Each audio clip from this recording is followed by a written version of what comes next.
Chennai Airport. This is Helicopter 24 requesting landing clearance. Helicopter 24, you are cleared to land on Helipad 7.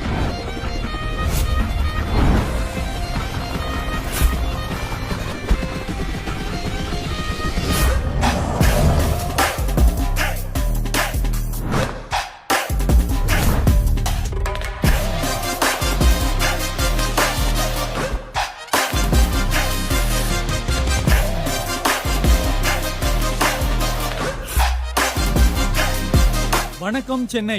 நீங்க எல்லாரும் ஆவலோட எதிர்பார்த்துட்டு இருந்த Madhampatti cloud kitchen இப்போ உங்களுக்காக சென்னையில லேண்ட் ஆயிருக்கும். அட்டகாசமான நான்வெஜ் டிஷ்ஷஸ் என்ஜாய் பண்றதுக்கு நைட் லைன்லயும் ஆத்தென்டிக்கான பியூரான வெஜிடேரியன் டிஷ்ஷஸ் என்ஜாய் பண்றதுக்கு மாதம்பட்டி வீட்டு சாப்பாட்டுலயும் ஸ்விக்கி ஜொமேட்டோல ஆன்லைன்ல ஆர்டர் பண்ணி என்ஜாய் பண்ணுங்க.